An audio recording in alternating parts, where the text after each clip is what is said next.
ดวงอาทิตย์ลอยสูงขึ้นกลางฟ้าแสงแดดอ่อนๆกระจายไปทั่วถนนลูกรังที่คดเคี้ยวของหมู่บ้านบนภูเขาขณะที่ทิวไดกำลังก้มลงเก็บผักป่าข้างลำธารจู่ๆเสียงเรียกที่คุ้นเคยก็ดังขึ้นจากข้างหลังจูดีใช่เธอหรือเปล่าเธอเงยหน้าขึ้นมองไปทางต้นเสียงหญิงสาวในชุดพื้นเมืองสีสันสดใสกำลังเดินเข้ามาหาเธอบนหลังสะพายลูกน้อยวัยประมาณ1 ขวบใบหน้าของเธอเปล่งประกายด้วยความดีใจชิวชาชิวดิบอุทานออกมาทั้งตกใจและดีใจในเวลาเดียวกันชิวชาเคยเป็นเพื่อนสนิทที่สุดของเธอเมื่อตอนเด็กๆทั้งคู่เคยแชร์ทุกเรื่องราวในชีวิตร่วมกันแต่ตั้งแต่แต่งงานพวกเธอก็ต่างแยกย้ายไปตามทางของตัวเองจนแทบไม่มีโอกาสได้พบกันอีกเลยพวกเธอเดินมานั่งที่โขดหินข้างลำธารพูดคุยกันอย่างสนุกสนานเจียวกาเล่าถึงชีวิตหลังแต่งงานถึงความลำบากในการเลี้ยงลูกตามลำพังส่วนทูดีบก็ค่อยๆเปิดใจเล่าถึงสิ่งที่เธอเพิ่งผ่านมาฉันไม่ได้ทำอะไรผิดเลยแต่ไม่มีใครเชื่อฉันพวกเขาไล่ฉันออกจากบ้านใส่ร้ายฉันตอนนี้ฉันไม่รู้ด้วยซ้ำว่าควรทำยังไงต่อไปชูดีบถอนหายใจดวงตาของเธอร้อนเผาทิวชาเอื้อมมือมาจับมือของเธอบีบเบาๆอย่างให้กำลังใจฉันเชื่อว่าเธอไม่มีวันทำเรื่องแบบนั้นเธอเป็นคนที่อดทนและไม่เคยคิดร้ายกับใครแต่เธออย่ายอมแพ้นะชีวิตจะไม่ทอดทิ้งคนดีหรอกคู่คำพูดของทิวเซทำให้หัวใจของทิวไดอบอุ่นขึ้นสุดท้ายเธอยังมีคนที่เชื่อมั่นในตัวเธอยังมีเพื่อนแท้อย่างเทียวซยูเคียงข้างหลังจากพูดคุยกันอยู่นานทั้งสองก็ต้องกล่าวลาโยเชลโบกมือให้เธอลูกน้อยบนหลังของเธอก็ยกมือโบกตามอย่างไร้เดียงสาชื่อดีบมองดูพวกเขาจากไปด้วยรอยยิ้มบางๆขณะเดียวกันที่ถนนสายเปลี่ยวแห่งหนึ่ง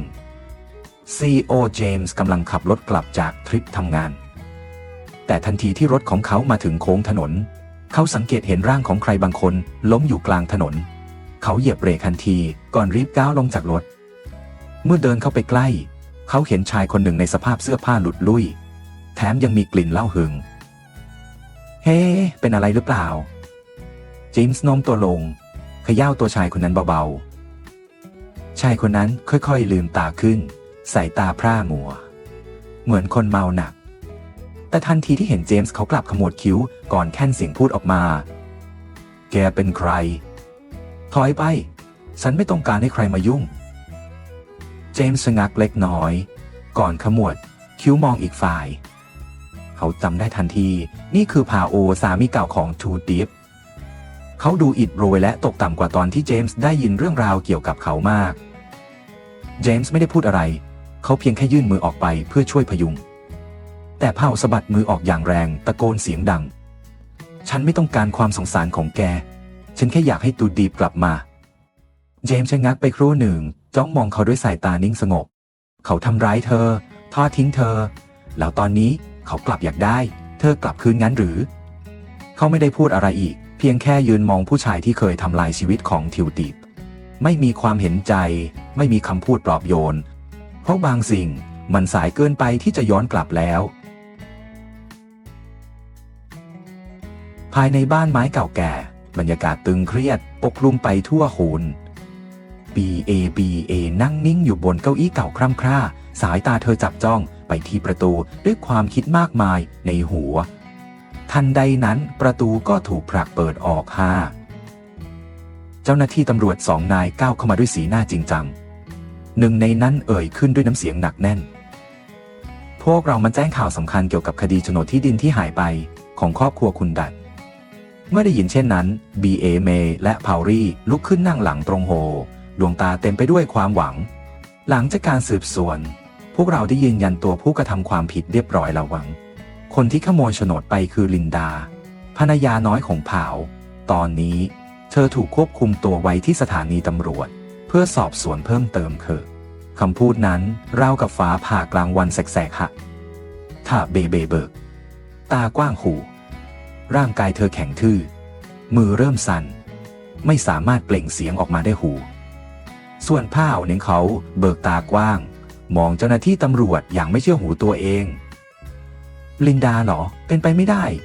เธอจะทำแบบนั้นได้ยังไง เสียงของพาวสั่นเครือขาดความมั่นใจอย่างเห็นได้ชัดเจ้าหน้าที่ตำรวจพยักหน้าก่อนพูดต่อเธอขโมยโฉนดและพยายามนำไปจำนองแต่โชคดีที่เราสืบพบและหยุดไว้ได้ก่อนที่เธอจะทำสำเร็จตอนนี้กำลังอยู่ระหว่างการดำเนินคดีฮั่นเมย์นะคะถึงกับนั่งชุดลงห้องเธอไม่อยากเชื่อเลยว่าผู้หญิงที่เธอปกป้องผู้หญิงที่เธอเคยเห็นว่าเป็นลูกสะใภ้ที่ดีกว่าทูดีแท้จริงแล้วกลับเป็นคนที่หักหลังครอบครัวเธอเองและในขณะเดียวกันเธอเริ่มนึกย้อนกลับไปหาทุกคำพูดร้ายกาจที่เธอเคยตะโกนใส่ทิวไดฟ์ทุกครั้งที่เธอผลักไสและดูถูกเด็กสาวคนนั้นเพียงเพราะเชื่อคำพูดของลินดาหาความรู้สึกผิดที่ไม่เคยมีมาก่อนเริ่มก่อตัวขึ้นในใจของเธอถ้าอย่างนั้นทูดีฟหมายความว่าเด็กคนนั้นต้องทนทุกข์จากคำกล่าวหาที่ไม่เป็นธรรมมาตลอดเลยเหรอเสียงของเธอเบาหวิวดวงตาหม่นหมองเผากับมือแน่นๆเขานึกถึงภาพที่ตัวเองเคยลงมือทำร้ายถูกไดดิฟทั้งทางร่างกายและจิตใจเขานึกถึงแววตาของเธอในวันสุดท้ายที่เขาไล่เธอออกไปเต็มไปด้วยความสิ้นหวังหันทั้งหมดนั้นเป็นเพียงความเข้าใจผิดหาเป็นความโหดร้ายที่เขาเป็นคนสร้างขึ้นเองครับฉันทำผิดมหันต์ไปแล้วเขาพึมพำประดวงตาเริ่มแดงก่ำป๋าไม่สูดลมหายใจลึกก่อนพูดขึ้นด้วยน้ำเสียงสั่นเครือพาวเราต้องไปตามหาเธอแม่ทำผิดไปมากเราต้องขอโทษเธอให้ได้พาวเงยหน้าขึ้นมองแม่ของตัวเองในใจเต็มไปด้วยความรู้สึกหลากหลายหังเขารู้ว่าบางทีอาจจะสายเกินไปแล้วแต่ถึงอย่างนั้นเขาก็ยังอยากเจอเธออีกครั้งเขาอยากพูดคำขอโทษที่ควรพูดตั้งนานแล้วค่ะก็สั่งแม่ลูกรีบออกจากบ้านท่ามกลางถนนลูกรังที่เต็มไปด้วยฝุ่นละอองพวกเขามุ่งหน้าไปยังป่าที่เดียวที่พวกเขาจะตามหาทูดีบได้ว่าตั้งแต่เช้าตรู่หูPAO คูออกเดินตามหาทูได PA ไปทั่วทุกแห่งเขาเดินผ่านเส้นทางภูเขาลุยไปตามตลาดและหมู่บ้านหูหวังเพียงว่าจะได้พบเธออีกครั้งคือในใจของเขาเต็มไปด้วยความเสียใจแต่ก็แฝงไปด้วยความกังวลถ้าเธอไม่ยอมให้อภัยเขาละแม้ว่าเขาจะเหนื่อยจนขาแทบหมดแรงแต่เขาก็ยังคงไม่ยอมแพ้จนกระทั่งเมื่อท้องฟ้าเริ่มเปลี่ยนเป็นสีครามเข้มของยามเย็นโหบเขาหยุดลงที่ลำธารสายเล็กสถานที่ที่ทูไดเคยมาเก็บผักกบภายใต้แสงสุดท้ายของวันโคเขาเห็นร่างของเธอนิ่งเธอยังคงเป็นหญิงสาวตัวเล็กในเสื้อผ้าซีดเก่าโหกกำลังก้มลงเก็บผักป่าอย่างตั้งใจเธอดูอ่อนแอแต่ในขณะเดียวกันก็แข็งแกร่งเหลือเกินหัวใจของเผาฮูบีบรัดแน่นเขารู้สึกเหมือนกำลังมองดูบางสิ่งที่ครั้งหนึ่งเคยเป็นของเขาแต่เขากลับทำลายมันไปด้วยมือของตัวเองเขาสูดลมหายใจลึกก่อนก้าวเข้าไปหาเธอทูดีฟเกตดีฟสะดุ้งเฮือกคือมือเธอสั่นเล็กน้อยเมื่อได้ยินเสียงที่เธอไม่คิดว่าจะได้ยินอีกเธอหันกลับมาดวงตาเต็มไปด้วยความตกใจแต่เพียงเสี้ยววินาทีเธอก็กลับมาสวมใบหน้าที่เย็นชาเช่นเดิมคุณมาที่นี่ทำไมน้ำเสียงของเธอเรียบเฉยแต่เต็มไปด้วยความห่างเหินเขามองเธอด้วยสายตาสำนึกผิดโดยไม่ลังเลเข้าคุกเข่าลงตรงหน้าเธอก้มศีรษะต่ำเสียงสั่นเครือฉันผิดไปแล้วทูดิฟฉันทำผิดมหันต์ให้อภัยฉันเถอะ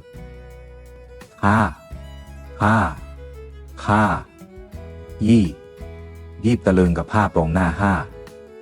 นี่คือป่าว่าวคนที่เคยทำร้ายเธอเคยตบตีเธอเคยดูถูกเธอเคยไล่เธอออกจากบ้านโดยไม่เหลียวหลังของแต่ตอนนี้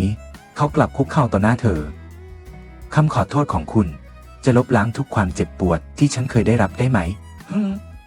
เธอพูดเสียงเรียบแต่น้ำเสียงของเธอคมกริบพาวก้มหน้าลงต่ำกว่าเดิมคนฉันไม่กล้าขอให้เธอลืมทุกอย่างแต่ฉันอยากให้เธอรู้ว่าฉันเสียใจฉันโง่เขลาเกินไป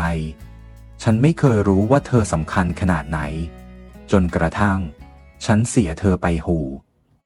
ที่ยูได้แค่หัวเราะเบา เสียงหัวเราะที่ไม่มีความรู้สึกใดๆนอกจากความผิดหวังพาวครั้งหนึ่งฉันเคยเฝ้ารอคำขอโทษจากคุณแต่ตอนนี้มันไม่มีความหมายอะไรกับฉันอีกแล้วเธอหันหน้าออกไปยืนนิ่งเงียบอยู่ครู่หนึ่งพาวมองเธออย่างสิ้นหวังวอกเขารู้ดีว่าเขาไม่มีโอกาสได้แก้ไขอะไรอีกแล้วสุดท้ายเขาทำได้เพียงหันหลังเดินจากไปห่างเมื่อเสียงฝีเท้าของเขาค่อยๆจางหายไปจิลดิฟหลับตาลงถอนหายใจเบาๆมีบางอย่างในใจเธอรู้สึกเสียดายแต่เธอกลับไม่เสียใจเลยฉันต้องมีชีวิตใหม่ที่มีความสุขเธอคิดกับตัวเองและครั้งนี้เธอหมายความตามนั้นจริงๆ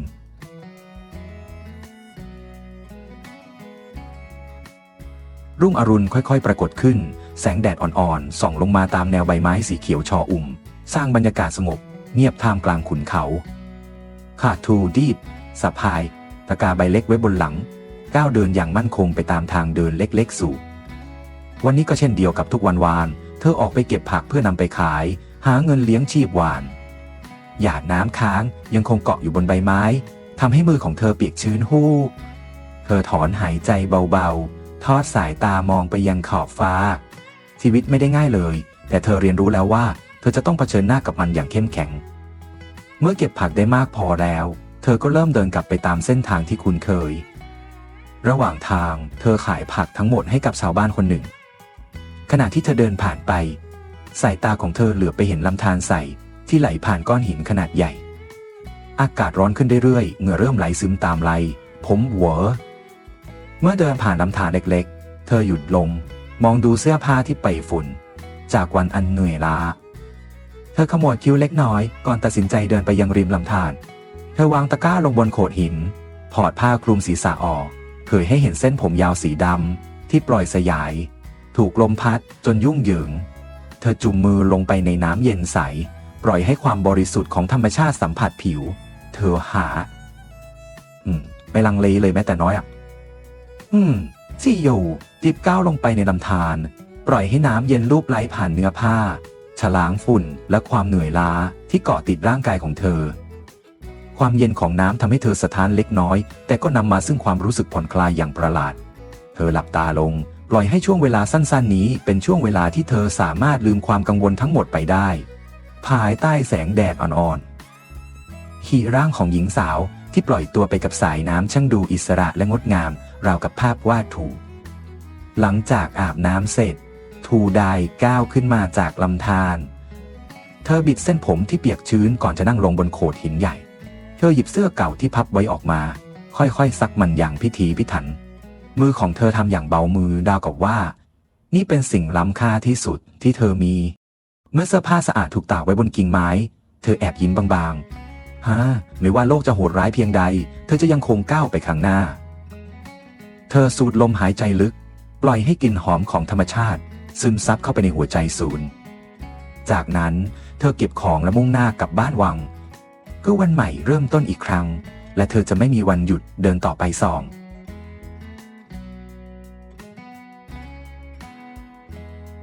หลังจากอาบน้ำและเปลี่ยนเสื้อผ้าเรียบร้อยทูดิฟก็ออกเดินทางต่อแม้ร่างกายจะรู้สึกสดชื่นขึ้นแต่ในใจเธอยังคงเต็มไปด้วยความกังวลวันนี้เธอตัดสินใจเข้าเมืองเพื่อหางานท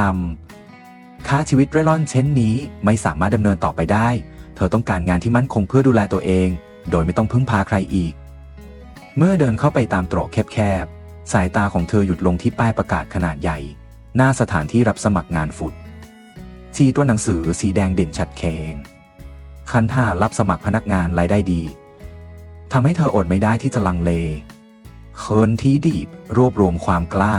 ก้าวเข้าไปในอาคารก่อนภายในโรงงานเนี่ยมีผู้คนจำนวนมากเข้าแถวรอสัมภาษณ์ไว้เธอเดินเข้าไปใกล้ฟังการสนทนาของหญิงสาว 2-3 คนที่ยืนอยู่ข้างๆฉันหวังว่าจะได้งานที่นี่นะได้ยินว่าค่าจ้างสูงมากแน่นอนแต่ก็ต้องดูด้วยว่าใครมีความสามารถและหน้าตาดีหรือเปล่าคำพูดเหล่านั้นทำให้ทูไดเผลอก้มลงมองตัวเองเธอสวมเสื้อผ้าธรรมดา สีซีดจางจากการสักหลายครั้งเส้นผมยังคงเปียกชื้นเล็กน้อยหลังจากอาบน้ำที่ลำธารเมื่อเทียบกับหญิงสาวคนอื่นๆที่แต่งกายสะอาดสะอ้านบางคนแต่งหน้าอ่อนๆให้ดูสดใสเธอกัดริมฝีปากกำชายเสื้อแน่นนี่ฉันแค่ต้องการงานไม่จำเป็นต้องสวยหรูอะไรเลยไม่ใช่หรือถึงคิวของเธอก้าวเข้าไปนั่งตรงหน้าผู้สัมภาษณ์หังชายวัยกลางคนมองขึ้นมาสายตาของเขาเต็มไปด้วยการประเมินคุณมาสมัครงานเขาถามด้วยน้ำเสียงราบเรียบค่ะฉันสามารถทำงานอะไรก็ได้ฮูเธอตอบเสียงเบาแต่มั่นคงชายคนนั้นพลิกดูเอกสารในมือก่อนจะเหลือบมองเธออีกครั้งที่นี่ต้องการคนที่คล่องแคล่วขยันขันแข็งแต่คุณดูเหมือนจะไม่มีประสบการณ์ทำงานในโรงงานขอเขามองเธอขึ้นลงก่อนจะกล่าวต่อและอีกอย่างคุณแต่งตัวแบบนี้เขาหยุดพูดไปแต่ผู้ได้ดิบเข้าใจความหมายของเขาดีเสียงหัวเราะเบาๆดังขึ้นจากด้านหลังหญิงสาวบางคนที่นั่งรออยู่เริ่มกระซิบกระซาบบางคนแม้จะไม่ได้พูดอะไรแต่สายตาที่พวกเธอใช้มองเธอกลับเต็มไปด้วยความดูถูกทูดีบกัดริมฝีปากแน่นเหอความรู้สึกอับอายแล่นเข้ามาเธอแค่อยากได้งานแต่นี่มันยากขนาดนั้นเลยหรือเมทันใดนั้นเสียงทุ้มมั่นคงก็ดังขึ้นจากด้านหลังรับเธอเข้าทำงานฮานทุกสายตาหันไปทางประตูทันทีCEO เจมส์ยืนอยู่ตรงนั้นดวงตาคมกริบของเขามองตรงไปที่ผู้สัมภาษณ์รุ่นจัดหางานให้เธอซะฮะชายที่สัมภาษณ์เธอรีบพยักหน้าโหไม่มีใครกล้าขัดคำสั่งของเจมส์ที่ทูดิบตกตะลึงวะเธอหันไปมองชายหนุ่มตรงหน้าหัวใจพันเต็มไปด้วยความรู้สึกที่เธอไม่สามารถอธิบายได้โขยืนอยู่ตรงนั้นตั้งแต่เมื่อไหร่และทำไมเขาถึงช่วยฉันอีกแล้ว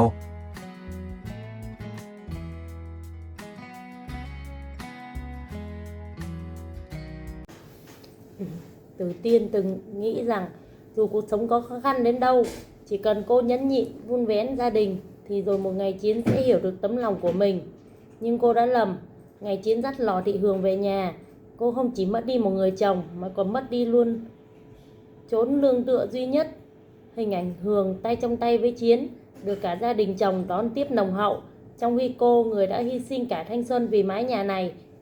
chỉ là một cái bóng nhạt nhòa, thật sự quá đỗi đau lòng. Mẹ chồng cô không ngần ngại buông những lời cay nghiệt, như thể chỉ chờ cơ hội này để trút hết mọi kinh thường lên đầu cô. Cái nhà này cần có cháu đích tôn, chứ không phải một con đàn bà vô dụng. Từng lời từng chữ như nhát dao cứa sâu vào trái tim Tử Tiên. Đôi mắt cô đỏ hoe, bàn tay nắm chặt vạt áo cũ, cố gắng kìm nén để không bật khóc trước mặt những kẻ chẳng chút